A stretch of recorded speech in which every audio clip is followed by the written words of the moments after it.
Oh,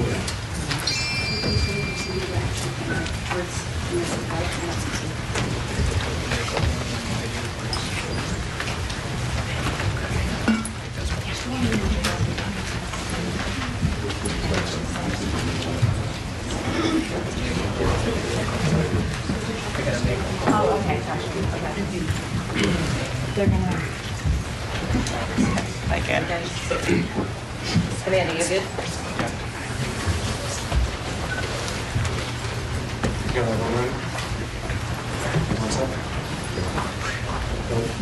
Good afternoon, everybody. Again, I'm Providence Mayor Brett Smiley. In a few moments, we will hear from Rhode Island Governor Dan McKee, Providence Police Chief Colonel Oscar Perez, and then Ted Dock, Special Agent in charge from the FBI. I'm going to start with a brief update, and then just to let folks know about the work that we continue to do to reassure residents in Providence that they're safe in their community, and we are grateful for all of the assistance that we have continued to receive. As we announced last night, we would be providing enhanced police coverage throughout the Brown community, throughout the East Side, and really throughout the city of Providence. And what residents and neighbors saw today was exactly that. There was specific enhanced coverage in Fox Point, Whalen Square, on Thayer Street, and on Hope Street, which are the commercial districts in the area. And I want to express the city's profound gratitude to the following departments who provided mutual assistance and additional coverage today. First and foremost, the Rhode Island State Police have been excellent partners, and I'm grateful for the governor of making sure that those resources are available to us here in Providence. But we were also assisted today by friends from neighboring communities here in Rhode Island, which is a terrific way in which our colleagues from throughout Rhode Island have been assisting. Today we had extra help from North Kingstown, North Providence, East Providence, Central Falls, and Pawtucket. Many other communities have offered to help, and we expect to take that help in the days to come. But through that mutual assistance of our neighboring communities, we were able to provide that additional coverage. Secondly, we were able to provide coverage to our schools today. We did have school here in Providence. I'm glad we had school today in Providence. We'll have school tomorrow in Providence. This is the last week of the semester, and it's important for kids to be in school, and so we're encouraging parents to do what's right for their family. We understand that there are probably difficult conversations happening at the kitchen table right now, but if you're comfortable, you should send your kid to school. Providence Public Schools are open, and we have police coverage at drop-off and pickup times to provide that extra sense of safety and security for our families. I spent the morning out at our schools too in the neighborhood to be there for our parents, and they certainly we're glad to see an officer helping out. And so, as we've said many times, but it's important to continue to say we're so grateful for the tireless effort of law enforcement, not just to assist with the investigation, but to help all of us feel safe in our homes. Moments on campus. At this time, I'm going to turn the mic over to our Governor Dan McKee. Thanks, Mayor. And just like all of us, we want to see the individual that pulled the trigger on these young kids identified, apprehended, and brought to justice. I can tell you from the state level, we're continuing to coordinate our state police and instructed the colonel to make sure that all the resources that are available are being employed through the direction of the mayor, but that partnership is incredibly important. I also know that the schools are not only being impacted on the higher education in Providence and also K through 12, but I also have heard and have been in contact with our Commissioner of Higher Education, Shannon Gilkey, along with our Commissioner of K through 12, Angelica Fonte Green, to make sure that we are reassessing all safety issues in all our schools in the state of Rhode Island, and more to come on that. The issues that have to do with mental health, coordinating around the state through our higher ed and through our K through 12. I've assigned Director Leclerc to make sure that they're coordinating all of the social services, all the mental health help that's out there, so that we can kind of also deliver that on a statewide basis. I was at Family Services Rhode Island today on Hope Street, and just seeing what they're doing, and it's being duplicated all around the state of Rhode Island. So I think it's important that we do everything we can out of the governor's office to support what's happening at Brown, the community at Brown, Providence, but also knowing that this is impacting on a statewide basis. So we're deploying that efforts to make the effort to let people know that we want to do everything we can so they can be safe and feel safe. And then finally, we want to make sure that all Rhode Islanders know that everything that is physically possible is being done, and partnering in with our federal, the FBI, our state law enforcement, and also the local law enforcement to bring an individual and identify and bring that person to justice. We also have been involved in communicating with the League of Cities and Towns today. Through Andy Rossi, they've sent out a message to deploy their vehicles, their police vehicles, at the beginning of school day, at the end of the school day, all around the state of Rhode Island to, again, show that we're serious about having people and their families feel safe, and that everything that's being done to make sure that that happens on a statewide basis, because this has become a statewide issue that is being impacted families and people throughout the state of Rhode Island. Yeah. Now we'll hear from Colonel Oscar Price. Thank you, Mayor. Thank you all for being here again. Here we are once again to provide you some of the highlights and the progress that the Providence Police Department, along with several agencies, have gotten together and stepped up to come up to this. I want to remind you that this is a very active investigation, very complex investigation, and it's a dedicated work of the men and women of the Providence Police Department, the Detective Division, the Community Response Team, the Special Response Team. It's all hands on deck. And on top of it all, you have the state police who's assisting us, and every other federal partner that has been in this building for several hours. And I want to commend and applaud them for the work that they have done. And that includes the FBI, HSI, ATF, the IRS, the marshals, and several other agencies, analysts that are here. So it's pretty active, because we want to make sure, as the governor stated and the mayor stated, to make sure that we identify this individual and bring him to justice. Our work that initiated today and continues to initiate for a while since it started. We're at the 49th hour, and there's no one that wants to put this individual in handcuffs than us. So this has brought us to a new lead, which I momentarily probably will be able to provide you with. It's going to include video of this individual, as well as photos of this individual. We're asking the public for assistance to be able to identify this individual. The photos I will be able to show you are coming from the area of Hope Street near Benevolent and Many. And those photos and those videos were retrieved around 2 p.m. on Saturday the 13th. And we believe that that's the same individual that we showed you from the previous video that we released. The public is encouraged to use the tip line, which is pretty active. We have a tip line which is staffed with officers from the Providence Police as well as analysts, and they're taking calls as we speak. And we want the public to use that information that they have that may be beneficial to this investigation. They need to call 401-272-3121 +0. I was going to direct you in order to provide the tips that you are providing to us. As well, you can access the FBI website at fbi.gov/Brown University shooting. Please, I'm going to ask you all to follow our channels to stay appraised of what's going on and to stay accurate. There's a lot of channels and a lot of stuff that's going out there that's circulating the wrong info. And I told you when I first met you that there's appropriate info, there's accurate info, and it's going to come from us. So I please and plead with you that you access those type of channels. Again, we're asking for the public assistance in identifying this individual that we're about to show you, and we'll release this video on Twitter and on Twitter account momentarily. I'm going to turn to the video behind us. I'll be able to show you in a few seconds. Officer Mangan, if you can just activate put the videos up. Your friend. So this is the first video that we're showing you. This is the individual walking It's on the sidewalk of Benevolent.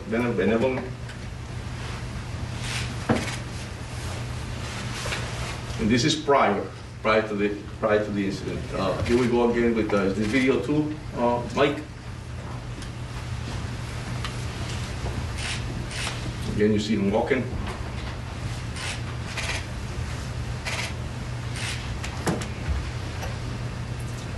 Go on to the third video.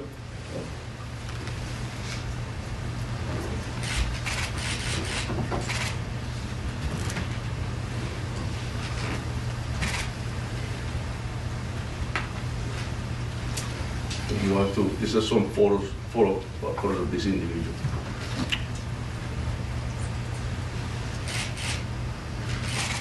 And they will all be time-stamped.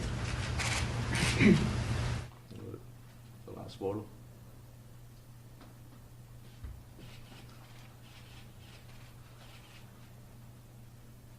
Thank you. So we'll be providing this as well, and I ask you all to please make sure you all providing this as well, and I ask you all to please make sure you all put them up, and then anybody in the public that has any info about this individual, we ask that you call our tip line, and we'll also have the numbers in the website listed. Mayor? Thank you, Colonel. The last speaker today will be Special Agent in Charge for the FBI, Ted Dox. Thank you, Mayor. Good evening, everyone. My name is Ted Dox. I'm the Special Agent in Charge of FBI Boston. We know there's a lot of public concern about the horrific mass shooting at Brown University on Saturday, and rightfully so. I can assure you that law enforcement team standing before you today has been working around the clock, 24/7, to ensure justice is fully served. While we mourn the devastating loss of the victims and those who are critically injured, the FBI and its partners are dedicated to honoring their memory through a meticulous investigation.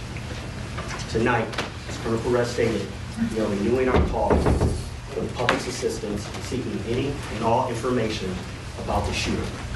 No amount of information is too small or irrelevant.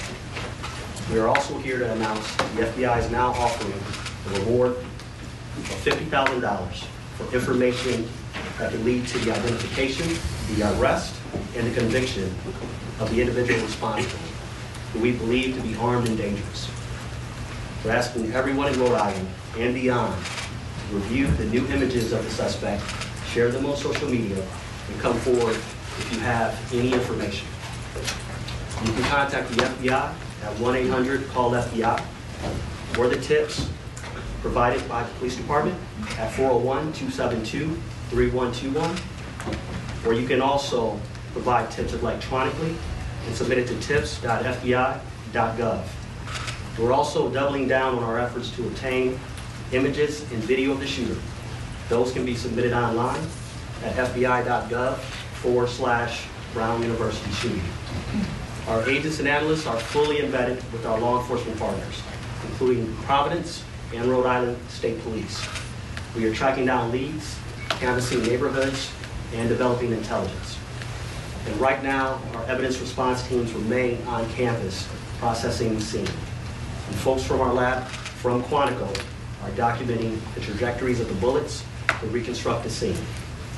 It's painstaking work, and we are asking the public to be patient as we continue to run down every lead so we can get victims, survivors, and their families, and all of you the answers you deserve. Thank you. Mayor, can you tell Chief Oscar to say a statement in Spanish, please, for the Spanish media? Yes. Gracias, sí, verdaderamente estamos acá esta noche para demostrarles los highlights del progreso que hemos hecho en el departamento, y quiero identificar que es una colaboración del Departamento de la Policía de Providence. El personal de este departamento también incluye las policías del Estado, obviamente los federales, partners de nosotros, como el FBI, el HSI, el ATF, el IRS y también la oficina de los Marshals también están incluidos. Acabamos de mostrar 3 videos los cuales depictan lo que es esta persona que estamos buscando, y le pedimos al público que realmente si ven esta imagen y lo conocen a la persona, que llamen a los números que le acabamos de dar, y te los puedo dar cuando terminemos acá, para que ellos nos den esa información y así nosotros tener la posibilidad de identificar a esta persona y traerlo a la justicia. Mr. Attorney General, with these new images that are being Dan, released. go ahead. Hi, Mayor Dan Janey from NBC 10. I just want to ask a question. These videos and images were actually very good that you just showed. They were from the day before, and I'm just wondering, why didn't we release these a little bit earlier? Did you just get them today? And can you explain? Because that's going to be a question from viewers. Of course, and that's a great question, Dan, and I'll tell you that it takes time. I mentioned it before that investigations are very complex. And when you're doing canvassing areas or when you're developing evidence, sometimes you get directed to another direction, and then that's what makes you go back to certain areas and continue to investigate. Here we are at the 49th hour, but I gotta commend the dedication and professionalism of all of us that I mentioned earlier, because it's that passion to bring someone to justice that led us to get this info that we got today to be able to provide to you. Mr. Attorney General, Colonel, you still leading with the these images investigation? and One second, with sorry. these images and videos, are you all going to distribute them so the media can distribute them? And then, you are. And then, Yes. Mr. Attorney General, yesterday you made it clear we didn't have an image of this person's face. Now these images show we do have this person's face. Is this going to be key in solving this case, which you seem very dedicated in doing? Yeah, look, I think, as I've said multiple times today, that these investigations are like threads that you pull on a garment. And some of them you pull and the garment doesn't open up, and other ones you pull and the garment comes undone. I think when you go out and get a better image of the person's face, that can only help the public, help us identify this person and confirm that they're the right person when that time comes. The prosecutors today have been working with the law enforcement agents and police officers to advance this investigation, and I would describe today's work as making steady progress to identifying the person that we saw in the video that was released yesterday, and the sooner we can identify that person, the sooner we can, I think, blow this case open. But that's work that has to happen in the next 24 to 36 hours. Mayor, it's led you to believe that there was no further threat to the community today. You mentioned yesterday that there was no additional evidence. Can you just expand upon that to? It's the same as yesterday, which is ever since 4:05 on a Saturday, which was when the first call came into Brown. There's been no new, credible, specific threat anywhere in the Providence community. With respect, Mayor, there was no threats made prior to the shooting, so how can people feel safe with that information? The way in which we are trying to reassure our residents is through a noted, visible police presence throughout the community. It is going to be hard for my city to feel safe going forward. This has shaken us. That will be true tomorrow. I suspect that will be true the day after the general convicts someone. This is a process to restore a sense of safety. But we're going to take those step at a time. And the first step in what we're trying to provide today, and which we did well with the assistance of our neighbors, and we're grateful for it, is a noted, visible police presence to provide some confidence for families that are taking their kids to school, people who have to get to work a shift. I spent lunchtime today walking down Thayer Street. And for our guests, Thayer Street is the commercial district right adjacent to campus. And I talked to one of the women at Antonio's, which some of you know is a pizza by the slice joint, and she said, I didn't want to come to work today, but I needed to work. I needed to take a shift, and that's a very real thing happening in our community right now.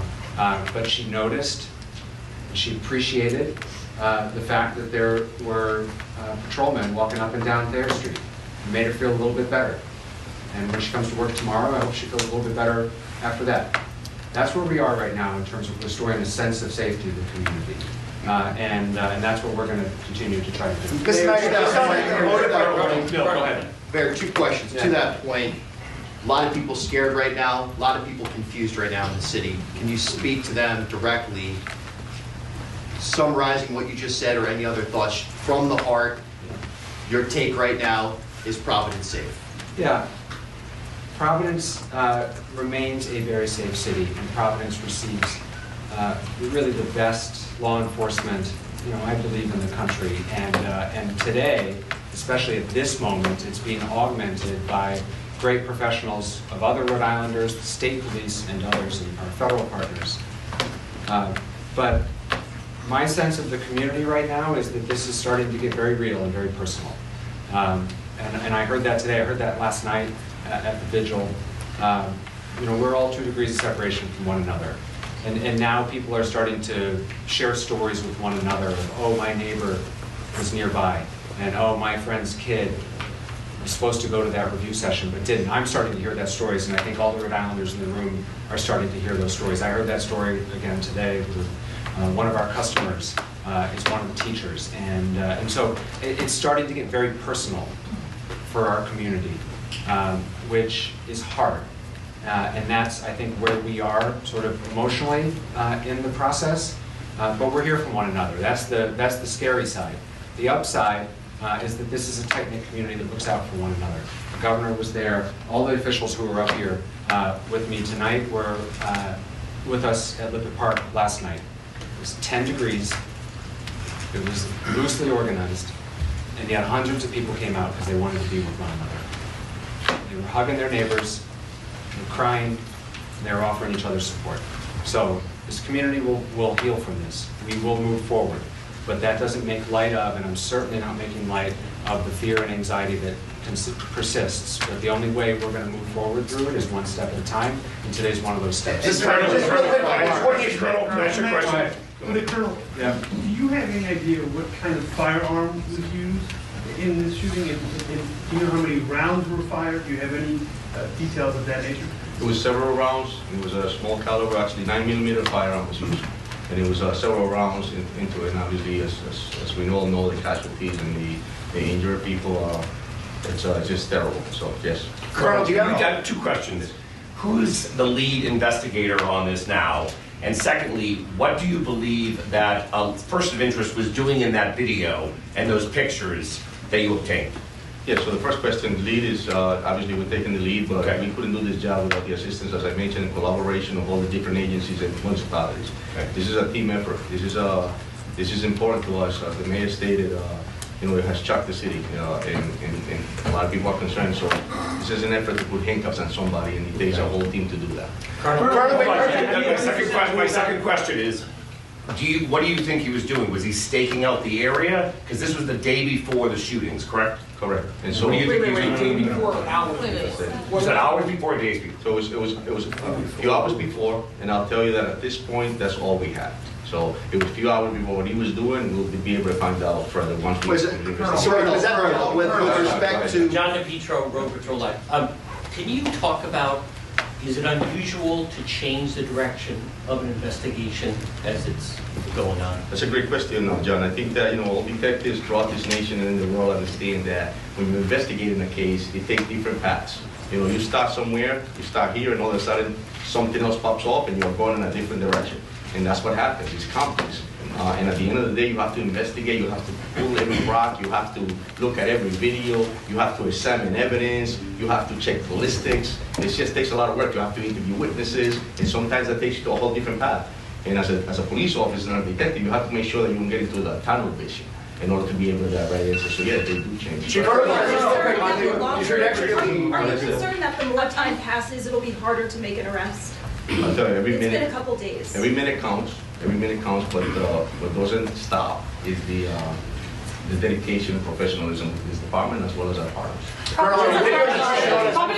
have any reason to believe that any of the victims, whether the victims who died or the others, were targeted by the shooter, or that he was just shooting randomly and indiscriminately? That's all part of the investigation step. Yeah, so we'll continue to investigate. And then can you further. also explain, the FBI today was searching in the bushes and kicking around the snow, or like moving the snow on Waterman Street. We have known since Saturday that the potential suspect walked down Waterman Street. It was in the first video. Why would you be now looking in the bushes for something on Waterman Street 2 days later after it snowed? So I just answered John the same question on how investigations, they turn and lead you in a different direction. We might have used all our energies in the first few days to investigate something, and here we are now headed back to that same place to continue to investigate, and that's why you saw that, because the investigations change on a daily basis. on the travel of the 911 call or emergency calls that came in?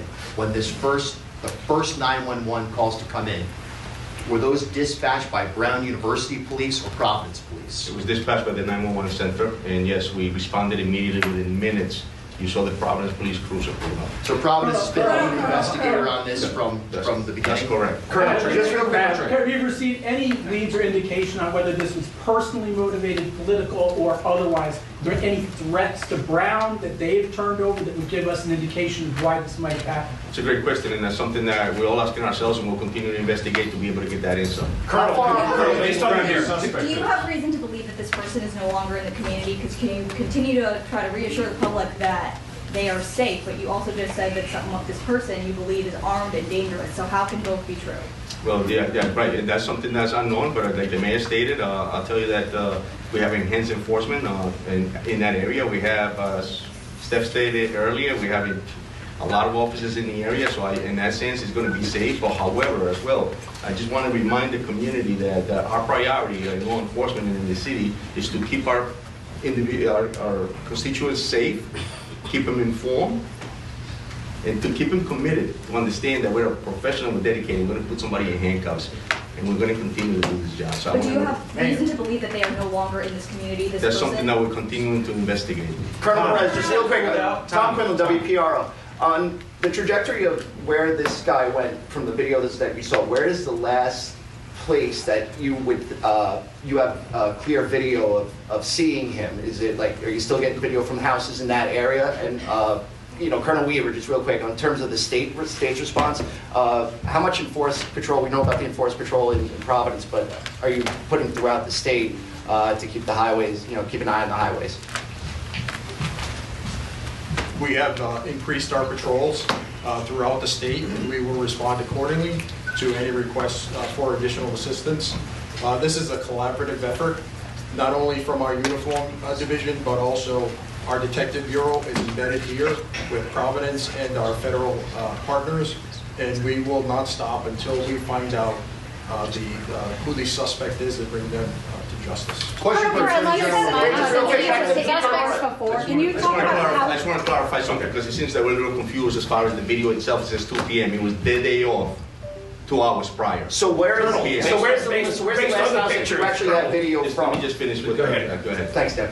Where's the last video that you actually have video from in that area? It's in the vicinity of Hope Street between Benevolent and Manning. Is that, and that's before the shooting? That's correct, yes. 2 hours, right? 2 hours. Question for My turn, Bill. Dan. Tom, this video that you just released, more than anything, is key to wrapping to this case, okay? We have a closer picture of his face, we have a closer picture of his body.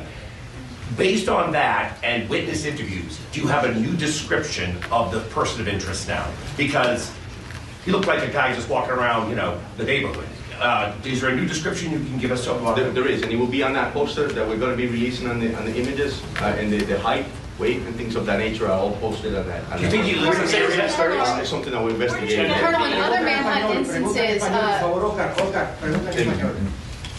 Desde ayer se han filtrado a la prensa el nombre, la fotografía y hasta la casa de la persona de interés que estaba bajo custodia. Si quiere, responde esta pregunta en los dos idiomas. Hoy habían algunos medios haciéndose eco de que había una segunda persona de interés en custodia. Este no es el caso porque no he escuchado absolutamente nada en esta conferencia que se refiera a eso. ¿Me puede usted decir cuánto o cómo están manejando ustedes la información dentro del departamento y cómo se está filtrando a la prensa? Claro. Porque esto crea confusión, obviamente. Sí. So the gentleman just asked the question about how information is getting filtered into the community and out from us. And the question was that past few days, an individual was identified, and when they came, and it was a person of interest. We had him here. He's asking, how does that get out to the media? How does that happen? My answer to that is I have no control over what's being released or circulated in the media. Speculations that occur. What we can control is what we give you here. And as I was speaking earlier, that's why it's important for you to get the information from us. So, mi respuesta que hago es lo que no me doy cuenta cómo se filtra esa información a los medios de comunicación. Es importante que la comunicación venga de nosotros y no de otras partes. Es muy importantísimo porque si hace circular en otros momentos van a especular. Ahora, he also asked, a second question that he asked was that there was information out there that we had a person in custody of interest, a second person. And that's not true, that's incorrect, and I don't know how that's circulated in speculation. So my answer to him is that, no, eso es mentira, hasta el momento no tenemos otra persona en custodia, lo único que tenemos es lo que acabamos de informar. And building on that, Chris. Attorney General LaRoe. Go ahead, Chris. There appeared to be an issue with 311 services during Saturday's incident. With a lot of neighbors that couldn't get notification. What issues were going on there, and has that since been resolved? Yeah, so residents in the city of Providence were notified in multiple ways, and certainly through all of your outlets, all official City of Providence social media outlets, Twitter, Facebook, Instagram, and we pushed out a 311 notice. If you are not, the 311 notification system in the City of Providence, you have to sign up for it in order to receive it. And so 311 notifications did go out. If you are a resident of the City of Providence and you are not receiving 311 notifications, we urge you to please sign up. You can do so at the city's website. 311 notices have continued to go out throughout this entire incident, including up as recently as today, this afternoon, to clarify a false report with regard to a report of shots fired, which was found to be unfounded. We sent out a push notification through 311 to reassure people because in this day and age, there's a lot of misinformation. A lot of people are getting reports through non-official channels and are getting anxious as a result of it. And so 311 notifications are working fine, but you have to register for it. And you have to opt in for text messages. If anyone needs assistance for how to sign up for 311, if you are not tech savvy or if you are having problems, you can call the phone number 311, and we have staff available who will help register you. For all of our community, please know that there are always bilingual calling individuals to take those phone calls. Mr. Attorney General, real quick, you were on CNN this morning talking about, Mr. Attorney General, you were on CNN this morning talking about the person that you spoke, the person of interest from yesterday was here. We have not heard that here today. Can you talk about, is that person of interest still here in the state? Who was he? Was he from Wisconsin? Just, more. Yeah, I think, as I said last night, for those of you who were here, I thought it was really unfortunate that this person's name was leaked by somebody. Is he cleared? Well, let me finish my answer. Was leaked by, was leaked. Joke. Excuse me? Why you finish the answer? You answer his question. No, I haven't finished it No, yet. no, no. You always come with the same answer. No, I'm going to finish it. So,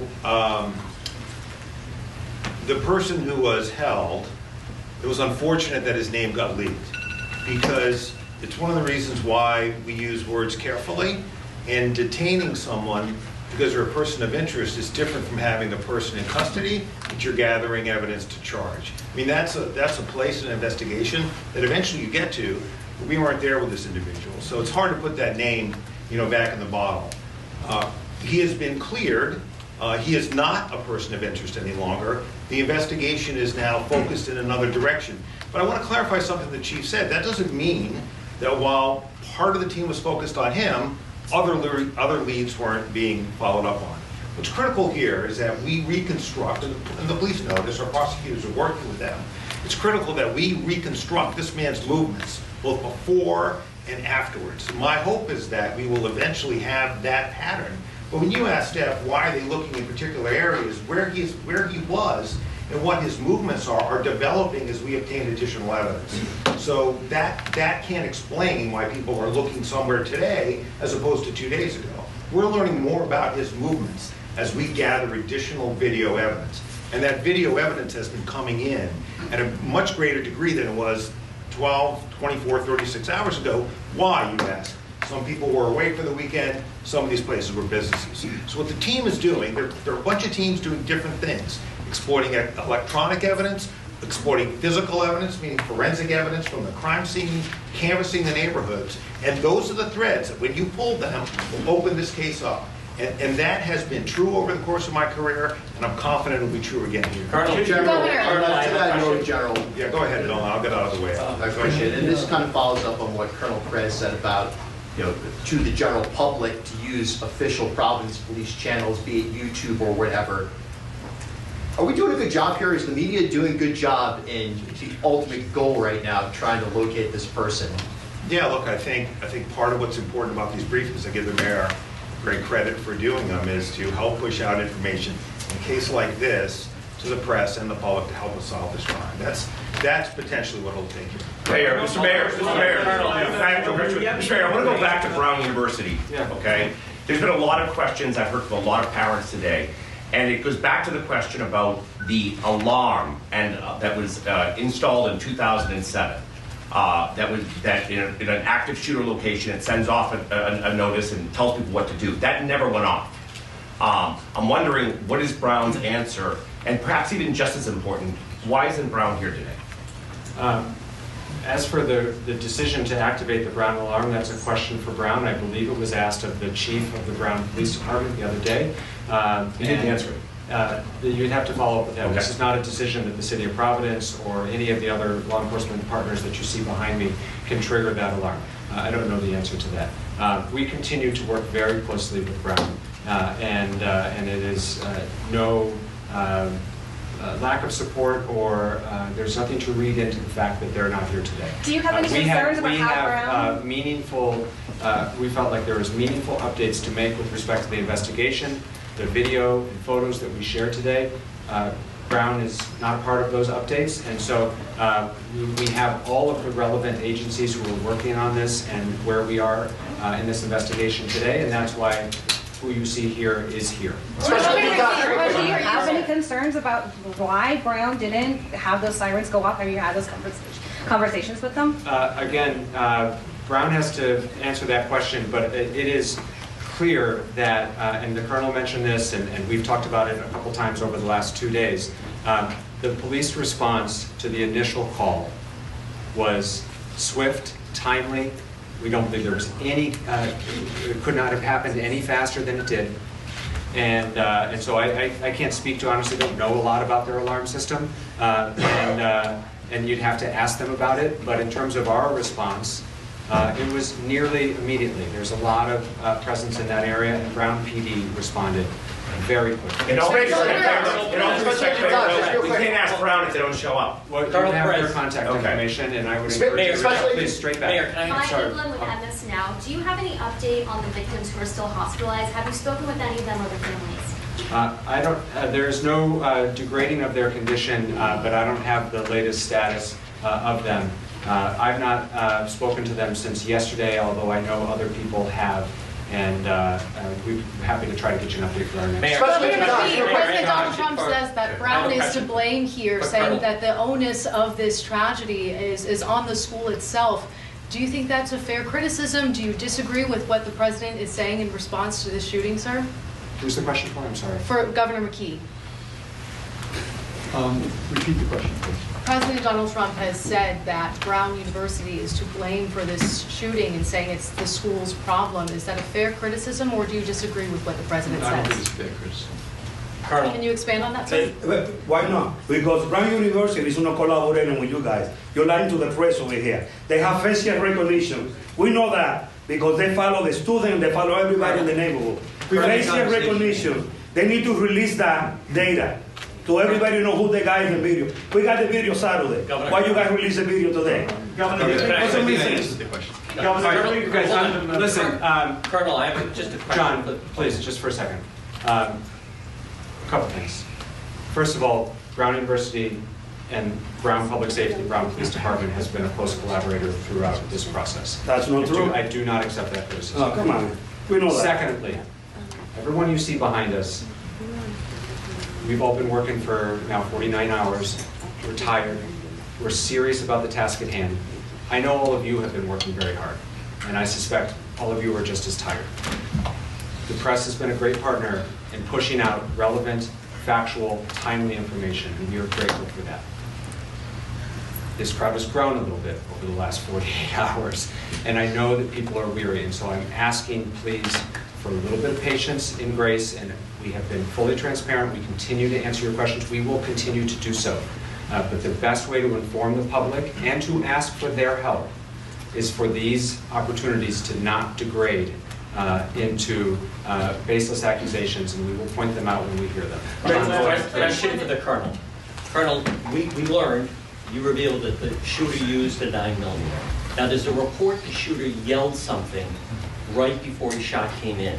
Could you tell us what that was? Yeah, it's a part of the investigation, Johnny. Okay. Yeah. Now, the only reason I asked that, though, is, for instance, like with the Unabomber, his brother recognized the writing. So it's possible a friend or family member might recognize if the person said something that was significant. So Correct. that's why you don't, other than the 9mm, is there anything else inside that auditorium that you could tell us? No, that's correct. And listen, like I said earlier, investigations will bring us to evidence that we need to collect in order to be able to prosecute. But he did yell something. With that being said, we're going to continue to collect evidence, and if it leads us to something to that nature that's going to be extremely helpful for us to identify somebody, we'll be the first ones to put it out. Alex. With how much time has elapsed at this point, do you have any evidence that indicates that this person is getting help, or are they a lone wolf in this situation? Yeah, so we'll continue. Those are great questions, Alex, and I think that's something for us to continue to investigate. This is active and it's complex, and so that we may have an answer to that by themselves, but that's not something that we have ruled out, and we won't do that. So. Colonel, are you looking for both a living or a potentially deceased person of interest? We don't rule anything out. Like I told you earlier, this is a complex situation. It's fluid.